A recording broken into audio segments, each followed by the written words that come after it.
On va désormais voir les variables dans Figma, quelque chose qui est assez nouveau et qui au premier abord peut paraître assez semblable au style, mais vous allez voir que les possibilités sont d'autrement plus intéressantes.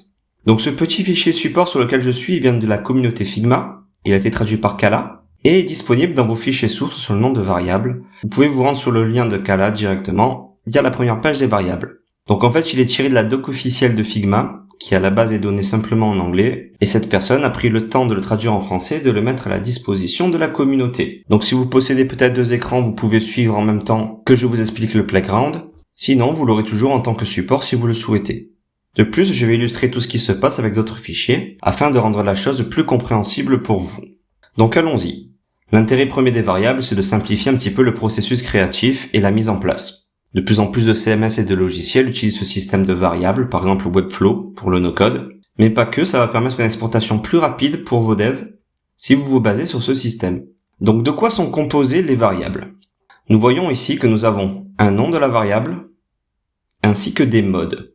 Dans ce cas précis, ça signifie que nous avons la couleur de la marque qui sera comme ceci en light mode et comme ceci en dark mode. Et pareil pour le reste, la couleur du texte, la couleur des bordures, ainsi que la couleur de fond. De cette manière, nous nous apercevons que lorsque nous sommes en light mode, notre bouton sera comme ceci, et dès que nous passons en dark mode, il prendra toutes les caractéristiques que nous lui avons données ici. Donc ce qu'il faut comprendre, c'est qu'en un switch de bouton, vous changez toutes les variables de votre interface. Avant que les variables n'arrivent, il fallait les faire une par une pour chaque élément de chaque page. Donc comme les styles, c'est réutilisable, et elles ont plusieurs attributs. Ici par exemple, nous voyons que nous sommes sur la couleur, mais il y a aussi les nombres, par exemple pour les espacements, les chaînes de caractères pour les textes, ainsi que les booléens. Donc qu'est-ce que c'est exactement et où ça se trouve? Je vais créer un nouveau fichier pour vous montrer. Sur votre plan de travail, vous allez trouver les local variables disposées ici. En cliquant dessus, vous allez ouvrir une fenêtre qui va vous proposer vos variables déjà existantes. Actuellement, nous n'en avons pas. On va peut-être créer une variable. Partons sur les couleurs comme dans l'exemple. Je vais peut-être faire une couleur primaire avec une couleur rouge. Je vais créer une deuxième couleur que je vais appeler couleur secondaire. Celle-ci va être verte. On pourrait aussi faire la couleur du texte.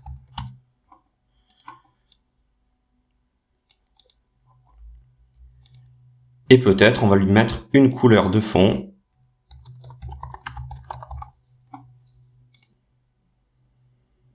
dans des tons un peu grisés comme ceci. Alors vous voyez ici une petite différence comparée au playground. Je vais y retourner. Le playground avait le nom ainsi que des modes. Nous ici, nous avons juste les noms et des valeurs.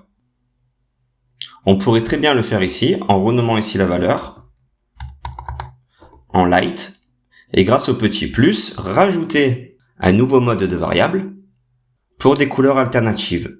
Par contre, là où ça peut être frustrant pour vous si vous suivez cette formation en version gratuite de Figma, c'est que vous n'aurez pas accès à un mode supplémentaire pour le dark mode. Je vais donc repasser sur mon compte principal afin de pouvoir vous faire profiter pleinement de la formation.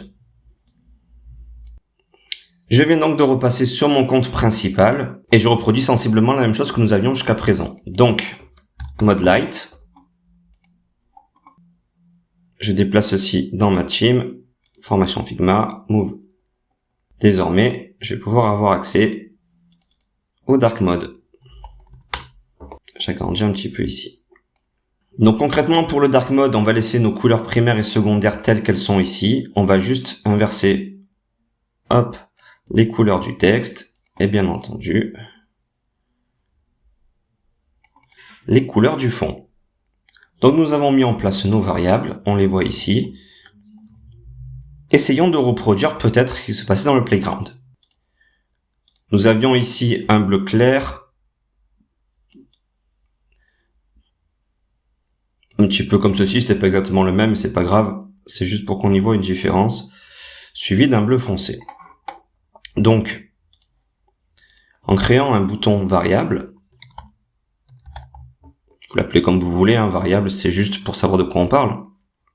qui était probablement lui en auto-layout. On va mettre en place dessus nos variables, comme nous l'aurions fait avec des styles.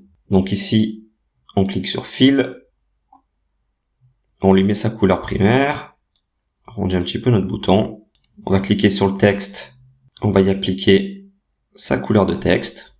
Ensuite, je vais créer une frame, hop, qui va englober tout ceci, qui elle va être en couleur de fond. Donc à part la couleur secondaire qu'on ne s'est pas servi, ça va bien utiliser toutes nos couleurs de variables, on les voit ici, les couleurs sélectionnées. Donc sur ma frame, je prends peut-être un petit peu d'avance sur ce qui va se passer dans le playground. Désormais, à côté de layer, vous avez un nouveau symbole qui va vous permettre de changer de mode. Donc si nous avons bien réalisé ce que nous sommes censés faire, c'est-à-dire bien avoir attribué les variables, normalement en cliquant dessus et en passant du light qui est en auto à dark, je vais passer donc sur le deuxième mode. Voici donc pour la première étape. Repassons sur notre playground. On a pris probablement un peu d'avance sur lui. On va voir. Donc voici en pratique ce qu'on peut faire. Donc là, ils vont nous parler des collections. Donc les collections, c'est un ensemble de variables. Généralement, on va travailler avec deux collections.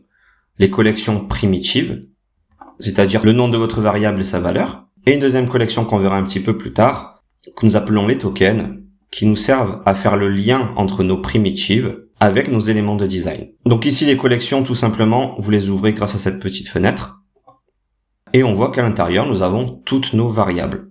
Jusqu'à présent, nous avons fait simplement des variables de texte. Je vais agrandir un petit peu ici. Vous aviez vu que on peut faire aussi des nombres, des strings, des booléens. Par exemple, si on voudrait régler notre padding, spacing none, pour la première, on met tout à 0. On va en faire une autre, spacing xxs, on met à 4 et 4. Spacing xs 8, etc., etc. Tant que vous en avez besoin, vous pouvez en rajouter. Alors vous voyez ici, les noms que je donne ne sont pas anodins. On y reviendra un petit peu plus tard. Pour l'instant, vous focalisez pas là-dessus. Mais il y a un vrai sens à avoir ces noms avec ces valeurs afin de vous mettre en accord avec votre dev par la suite. Ce que je voulais surtout vous montrer, c'est qu'ici, la collection 1, je vais peut-être renommer en primitive, on voit qu'elle contient toutes mes variables et qu'en tout j'en ai 7. Il est toujours bien de faire des groupes pour lui dire que ce new group, que j'ai donc ici, c'est mes couleurs. Ainsi que ce groupe ici, ça va être mes espacements. De cette manière, vous travaillez avec des fichiers plus ordonnés dans la même collection et vous séparez bien ce que vous êtes en train de faire. Retournons au playground. Donc, comme nous l'avons vu, on ouvre notre menu de collection sur ce petit bouton, on peut le renommer afin de lui donner un nom qui a du sens. Et donc, comme il nous l'explique ici, on peut faire une nouvelle collection, bien entendu. Par exemple, je vais cliquer ici sur Create Collection. En plus de ma primitive, celle-ci, je vais l'appeler la collection Token. Donc on voit que j'ai ma collection primitive qui contient cette variable et ma collection token qui ne contient pour l'instant absolument rien.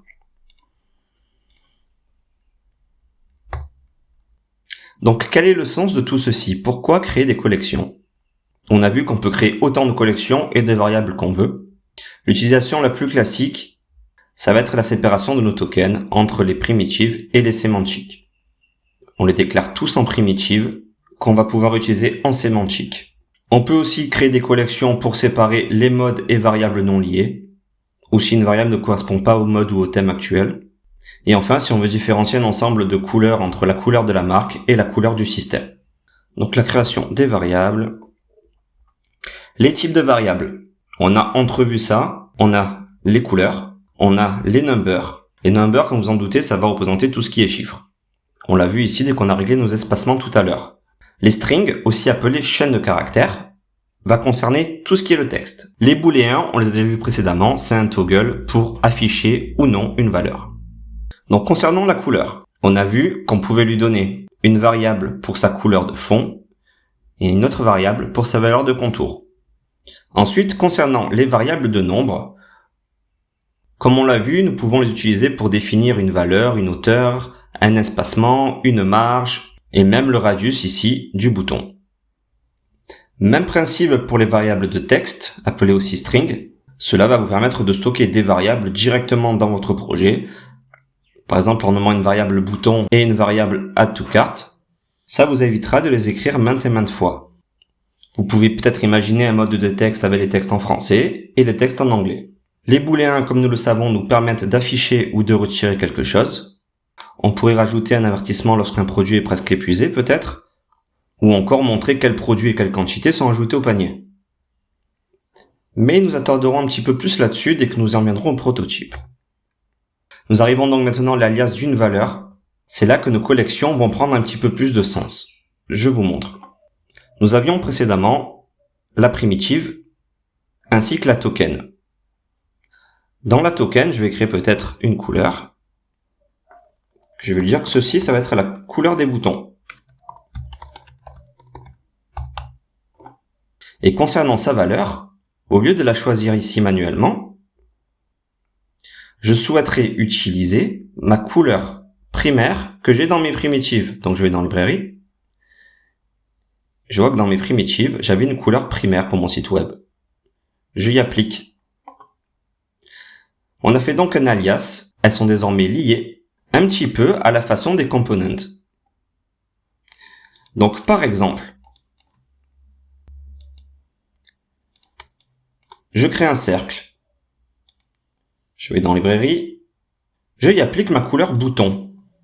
Elle est donc comme ceci. Du coup, je pourrais dire que tous mes boutons auront la couleur primaire.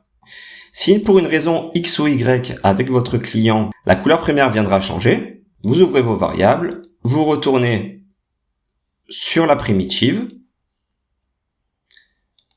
on change un petit peu la couleur de la couleur primaire, et désormais elle s'est mise à jour ici. De la même façon que ce que vous avez vu avec les composants. Donc admettons ici vous avez créé une couleur violette, vous y avez attribué ce code couleur. On pourrait attribuer du coup la couleur violette directement au bouton et non plus la couleur de base. Pareil pour la couleur noire, on crée la couleur noire, on la met sur le outline du bouton et on la met sur la couleur de fond. Si je modifie l'original, donc ici la black, automatiquement je modifierai aussi ces instances que je vais trouver en dessous. Les groupes, nous les avons vus au tout début, nous avions un peu d'avance là-dessus, on s'en doutait. Afin de bien séparer les groupes de couleurs, les groupes de nombres. Ensuite, il va s'agir de choisir quelle variable utiliser selon le contexte. Donc ce que cela signifie tout simplement, c'est que lorsque vous créez une variable, vous allez pouvoir par défaut l'utiliser dans tout ce qu'elle est possible d'accomplir. Donc par exemple, on va regarder cette variable couleur. Lorsqu'on va vouloir l'éditer, on voit que cette couleur supporte toutes les propriétés. C'est-à-dire qu'on peut à la fois la mettre en couleur de fond sur nos frames, sur nos formes et sur nos textes. Mais aussi, on peut l'utiliser sur les contours et sur les effets. Et il est vrai que la plupart du temps, ça ne va pas être le cas. Par exemple, ici, nous voyons que nous avons une variable number qui met en place un radius, c'est-à-dire sur un bouton un petit arrondi. Ce radius est de 8 pixels. Donc si cette variable est dédiée exclusivement à ça, il n'y a aucune raison de cocher width et height, le gap, ou le contenu du texte. On doit simplement cocher corner pour être sûr que notre variable n'est pas utilisée dans d'autres cas. De cette manière, vous mettez en place des règles qui vont vous aider à mettre un système performant en place. Concernant l'ajout des modes, nous l'avons vu au tout début, mais on va faire un petit rappel peut-être là-dessus. Donc comme vous l'avez compris, cela va nous servir à basculer entre les thèmes, par exemple le sombre ou le clair, pour tout ce qui est couleur, les différentes langues pour tout ce qui est texte, et les numériques peut-être pour les changements de taille entre les différents supports. Et la booléenne, on l'utilise essentiellement pour afficher ou masquer un élément, mais aussi pour afficher des avertissements. Donc nous avons vu que nous pouvons ajouter un mode grâce au petit bouton plus qui va se trouver sur le côté, et que pour appliquer nos fameuses variables, il va suffire de les sélectionner un petit peu à la façon dont on sélectionnait nos styles pour les mettre en place, et on peut switch de mode grâce à ce petit bouton. Donc bien entendu, si vous avez des composants, en appliquant une couleur dessus, ici dans Fill, on va peut-être prendre la couleur Feature. Je mets à jour l'intégralité de mes composants. Et pareil concernant les variables de nombre, si je voudrais changer un petit peu ces espacements, sélectionne notre carte, nous cliquons sur nos boutons de mode, et dans les spacing, nous avons 3 modes, le standard qui est appliqué en auto, expand ou consent. Cela vous permet d'avoir un contrôle rapide sur vos mises en page. Donc maintenant que nos composants utilisent des variables, donc ici je pourrais sélectionner individuellement par exemple mes cartes, afin de changer ces caractéristiques. Par exemple ici on passerait en expand pour celle-ci, puis je changerai aussi peut-être sa langue pour la mettre en allemand. Celle-ci, je la remettrai en standard, et je la mettrai peut-être en japonais. De cette manière, vous avez un contrôle total sur vos instances.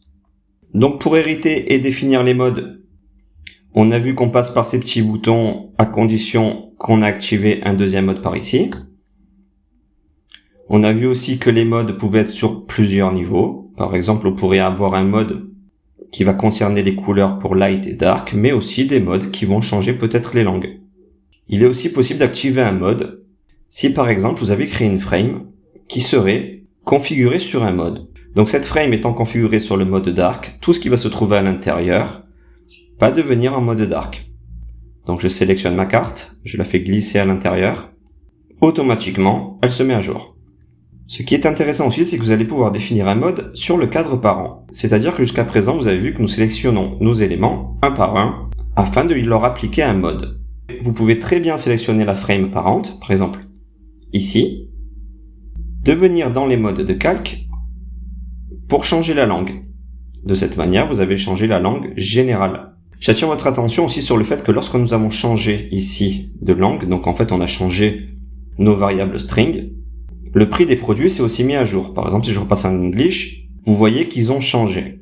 Parfois, ça peut perturber quelques personnes, mais ce n'est pas parce que ce sont des chiffres que nous sommes obligés de les mettre en tant que number. Là, si je repasse en japonais, il rechange à nouveau. Et si je vais regarder dans mes variables, je vois qu'elles sont enregistrées en tant que texte. C'est une petite aparté, mais parfois ça perturbe du monde. Donc, comme nous l'avons vu, je peux donner à un cadre une propriété de mode. À partir de ce moment-là, en faisant glisser un élément déjà configuré sur une couleur, un padding, un texte ou même un booléen, il va s'adapter automatiquement dans la frame dans laquelle il se trouve. Donc ici, on passe en allemand. Ici, on devient plus petit. Ici, nous changeons de langue. C'est la frame parente qui va dicter ce que doit faire l'enfant. Donc même si les variables sont quelque chose de nouveau, ça va très vite devenir une norme. Et afin de ne pas rendre vos design systems obsolètes, je vous conseille de les utiliser rapidement. Même si, pour l'instant, il est possible de faire des choses avec des styles qu'il n'est pas encore possible de faire en variable. Comme vous le savez, sur ce style d'avatar, il est possible de mettre une couleur, des modes de fusion, de l'opacité, des dégradés, pas mal de choses. Ceci, vous allez pouvoir l'enregistrer en tant que style pour pouvoir le réutiliser plus tard. Ce n'est pas encore possible avec les variables, car pour l'instant, une variable est unique et n'est pas une combinaison de plusieurs éléments. Donc actuellement, le plus gros manque, peut-être, ça serait au niveau du texte. Les variables, elles sont utilisées pour le remplissage de la couleur, tandis que lui, le style, va être utilisé pour la police, la taille et les paramètres supplémentaires. Donc en attendant que tout ceci soit vraiment peaufiné, Figma vous encourage à modifier vos styles de couleurs pour utiliser plutôt une variable à la place, qui va permettre une transition plus facile à l'avenir quand les variables seront bien mises en place.